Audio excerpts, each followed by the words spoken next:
সকাল থেকে অঝোর ধারায় বৃষ্টি, কিন্তু দুর্যোগ উপেক্ষা করেই মানুষের দুয়ারে দুয়ারে ভোট চাইতে বেরিয়ে পড়েছেন রাজনৈতিক প্রার্থীরা।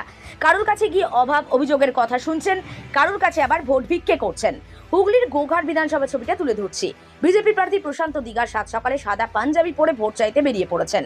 সকাল থেকে বৃষ্টি পড়ছে, যখনই বৃষ্টি থামছে সঙ্গে সঙ্গে মানুষের কাছে পৌঁছে যাচ্ছেন, অভাব অভিযোগের কথা শুনছেন, হাত জোর করে ভোট চাইছেন। লক্ষ্য একটাই, বিপুল ভোটে জয়ী হওয়া। সেই ছবিটাই তুলে ধরলাম আমরা।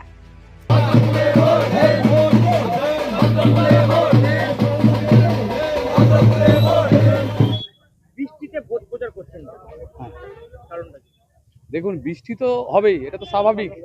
প্রকৃতির তো চিরন্তন সত্য যে বৃষ্টি হবে, রোদ হবে, হ্যাঁ, সেই সঙ্গে এই এখন কালবৈশাখী গেছে, ঝড়ও হবে। তো তার মাঝে আমাদেরকে পৌঁছাতে হবে।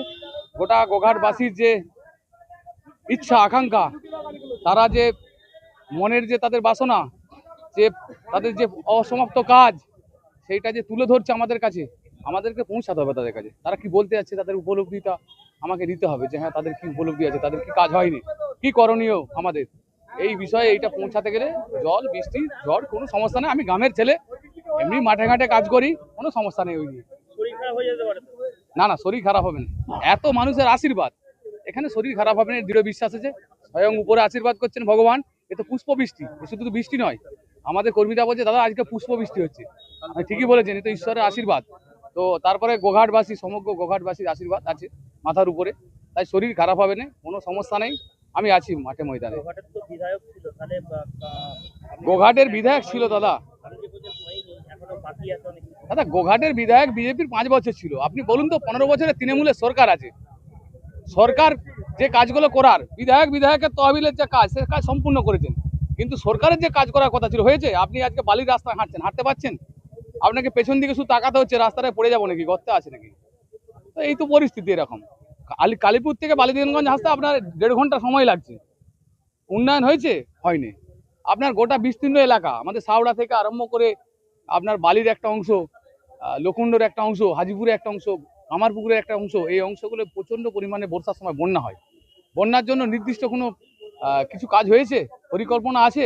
কিচ্ছু পরিকল্পনা নেই। বাঁধগুলো পাকার হয়নি, অনেক জায়গায় বীজের সমস্যা আছে, রাস্তা সেভাবে পরিকাঠামো নেই, পানীয় জলের ব্যবস্থা নেই। সমগ্র গোঘাট তো ফেলিওর।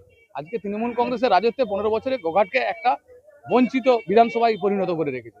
তো যাই হোক, আমরা এটুকু আশ্বস্ত করতে পারি গোঘাটবাসীকে যে গোঘাটে যে মানুষের চির আকাঙ্ক্ষিত যে সমস্ত বিষয়গুলো আছে, সেগুলো তুলে ধরবো আমি বিধানসভাতে, এবং গোঘাটকে একটা মডেল বিধানসভায় পরিণত করব। পশ্চিমবঙ্গের প্রথম সারির বিধানসভার মধ্যে গোঘাট একটা সেই বিধানসভা হবে। কারণ এই গোঘাটের মাটিতেই ঠাকুর শ্রী রামকৃষ্ণ দেবের জন্মস্থান আছে। কামারপুকুর আমাদের একটা প্রাণকেন্দ্র আছে, কামারপুকুরকে নিয়ে পরিকল্পনা আছে। সমগ্র গোঘাটের 16টি অঞ্চলকে নিয়ে আমাদের নির্দিষ্ট আলাদা আলাদা করে পরিকল্পনা আছে। সেই পরিকল্পনা বাস্তবায়িত হবে ভবিষ্যতে বিজেপি সরকারে আসার সাথে সাথে। তো দৃঢ় বিশ্বাস আছে গোঘাটের মানুষ এইবারে বিজেপির পক্ষে রায় দিবে, বিপুল ভোটে বিজেপি প্রার্থী হিসেবে আমাকে জিতাবে, এই বিশ্বাস আমার গোঘাটের মানুষের উপর। ভারত মাতা কি জয়! ভারত মাতা কি জয়! জয় শ্রীরাম! জয় শ্রীরাম! এখানে তৃণমূল কংগ্রেসের পার্টি অফিস বন্ধ দেখা যাচ্ছে, আর কারণটা কি? তৃণমূল কংগ্রেসের পার্টি অফিস এখন একটা দুটো বন্ধ দেখতে পাচ্ছেন। 4ঠা মের পর গোঘাটে তৃণমূল কংগ্রেসের পার্টি অফিস খোলার লোকটাই পাবে না, এমনি বন্ধ হয়ে যাবে।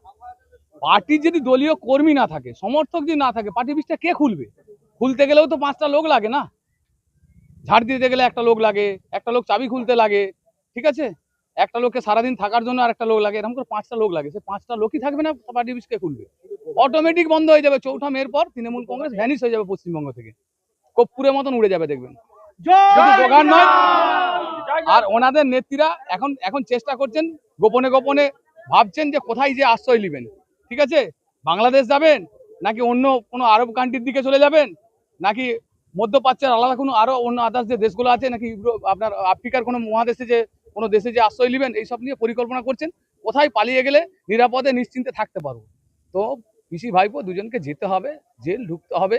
ওনাদের পাপ যা আছে, ওনাদের কর্ম যা আছে, কর্মফলের বিচার তো হবে, এই তো ভগবানের নিয়ম।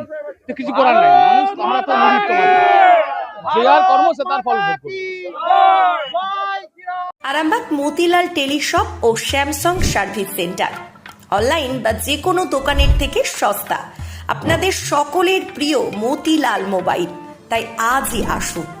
পুরানো মোবাইল সারানোর চেয়ে বেশি দামে এক্সচেঞ্জ, 0% ইন্টারেস্টে, 0 ডাউন পেমেন্ট, 0 কস্টে মোবাইল ফাইন্যান্সের সুবিধা। আমাদের ঠিকানা পুরাতন বাজার, আরামবাগ হেডপোস্ট অফিসের বিপরীতে, আরামবাগ, হুগলি। আমাদের যোগাযোগ নাম্বার 7001304430।